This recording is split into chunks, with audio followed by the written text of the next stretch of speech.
We've all been there before. You don't need to revise for your exams coming up in a couple months' time, but for some reason you just can't really bring yourself to do it at the moment. GCSEs, A-levels, your mocks, they're all stressful as they are, even if you do have enough motivation for them. But as you probably felt before, that when you don't have enough motivation and you're supposedly solely relying on discipline, it feels like a constant uphill battle to start revising and to continue revising for these exams. So in this video today, I'll be sharing with you the best ways to stay motivated, stay on track and stay focused, so that in a couple months time you can get those grades that you really do dream of. It doesn't matter whether you're feeling slightly burnt out or simply don't know where to start.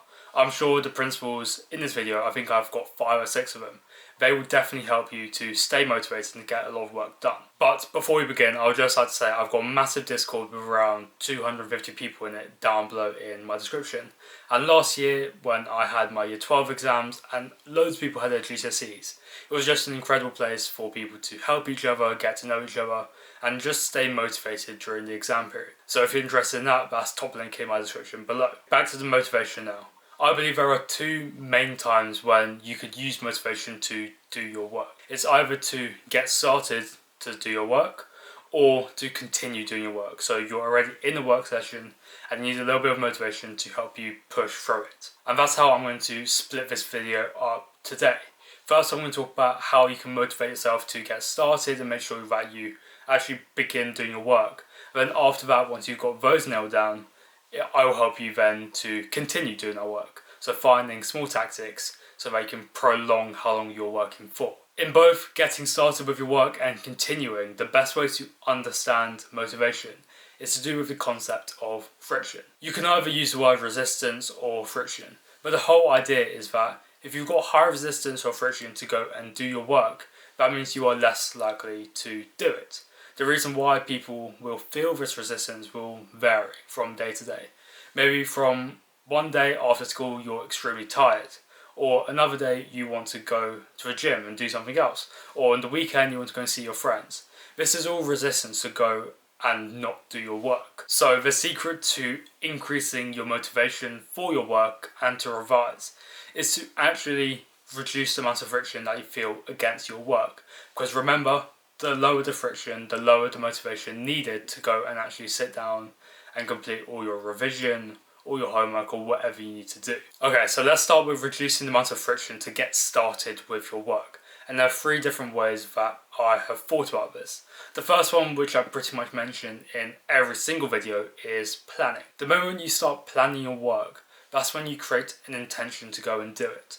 So let's say next week you've got a maths exam and you've got an English exam, for example. When you plan your work to go and revise, that's when you realise that, oh, if I put my maths work there and my English work there, you're less spontaneous with your work and you have an idea of the things that you need to complete at certain times, and that means you're more likely to go and do them because you already know what you need to complete. The way you actually go about planning your time and setting intention for your work is through my next tip. And this is all about creating a reasonable routine for yourself. If you're watching a video like this, you've probably tried planning your work to some degree before. And you felt that on a certain day you say, oh, today I'm not going to do anything, but tomorrow I'm going to complete 3 tasks. The next day I'm going to complete 4, and on the weekend maybe I'll do 5 or 6 hours of studying. On those following days, you never end up completing those tasks or doing that amount of work. The reason why is because you're in no set routine. You may feel very motivated when you're planning that work, but you have or experience a lot of friction to that work when it actually comes to those days when you have 3 tasks or 4 tasks or many hours of studying. What a routine does to help you is to put your work at specific times. That means you're not randomly placing 4 tasks on one day, no tasks on the next day, maybe loads of hours of studying on the day after that. What you're doing instead is that you're doing the same routine every single day, whether the same routine on the weekdays and a different routine on the weekends. And then you're going to put your work at the same time on those days. I made a very detailed video on routine in my previous video that I posted on this channel. So if you're very interested in all the small details to do with routine, that video is perfect for you. But for now, I'll go through the basics. All you need to do is to 1, pick a time for you to go and do your work, and then in the tasks that you need to do for the day, write them all down, then think about what is the order of priority for these tasks, or if there's no real priority, what is the order of difficulty. With GCSE and A-level revision, the order of difficulty or the order of priority are pretty much the same thing.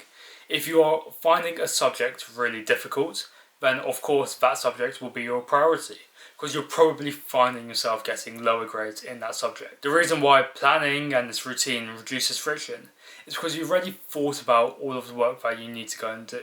On any other day when you don't plan your work, you come home from school, you sit down, and then you think about what you're going to do. So this reducing the amount of thought it takes to go and start this work, that actually reduces a ton of friction, and then you won't even need to be very motivated to go and do it. At that point, discipline probably takes over.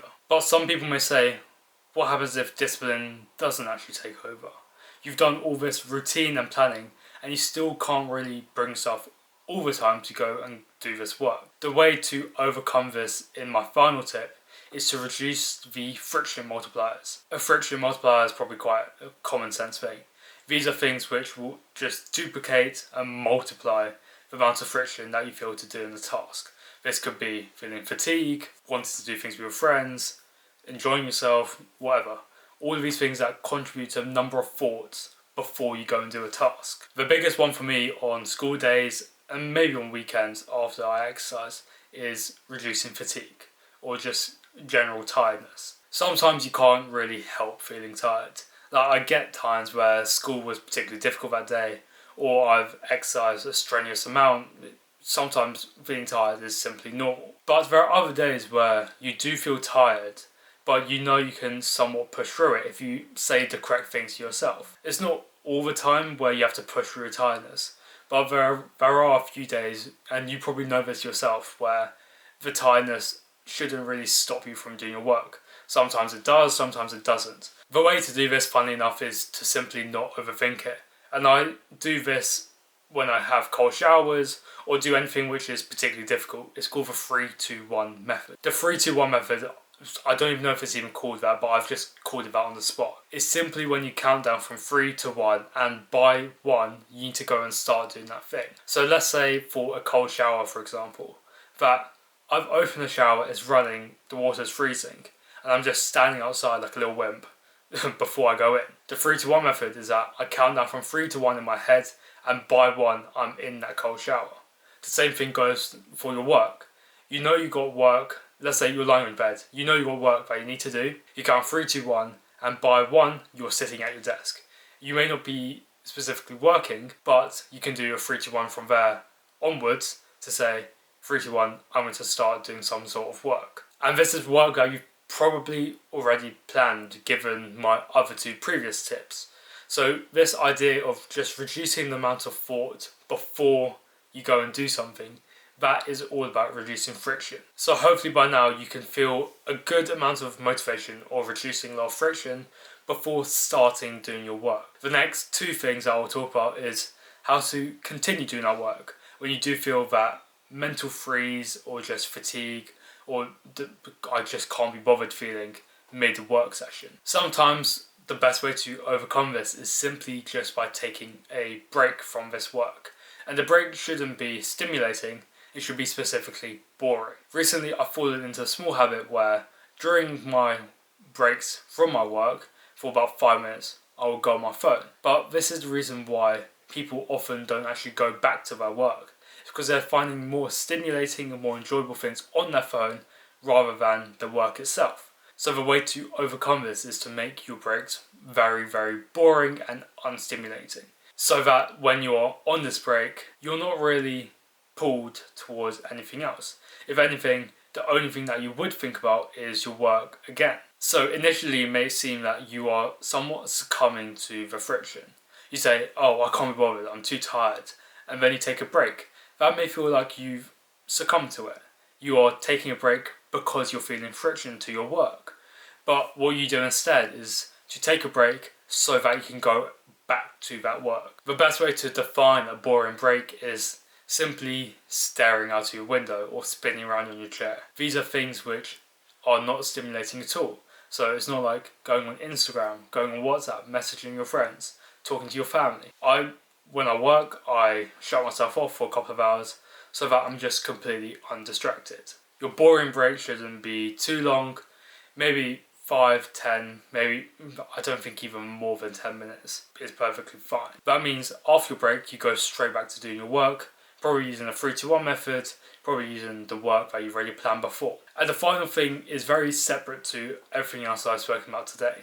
The final thing is called a marathon mindset. So usually on my wall up here, I've got a small whiteboard which has all my values and my goals on it. So things that I just read every single day. And one of them in particular, which is relevant to this video, is the marathon mindset. The marathon mindset is basically just a reminder to think long term. You know that you have your exams in 3 months' time. And so if you're not doing your work now, when are you going to do it? You may say next week or the week after. But then by that time, instead of having 12 weeks before your exams, you've got 10 weeks. It's probably even less right now. Instead of having, 8 weeks before your exams, you've got 7 weeks or 6 weeks. So this idea of the marathon mindset is to prioritise future you. Future you would have preferred if you did all of the hard revision right now. Whether that's revision, as I said, or homework, or other small tasks to help you go and prepare for those exams.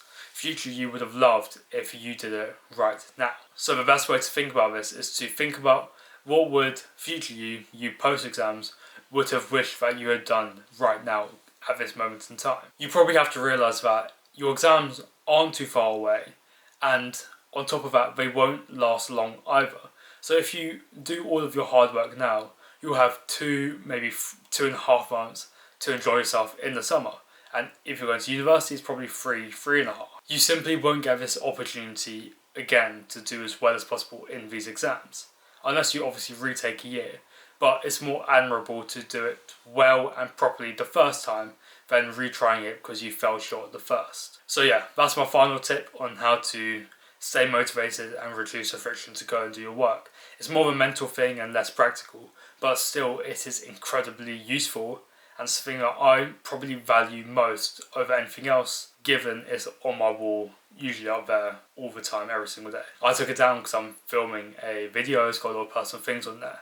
But for now, that is all of the advice that I have to help you stay motivated and focused before your GCSEs, your A-levels or your mocks. If you did find this video useful, I've got a Discord down below in my description. But before then, I'll see you in the next video.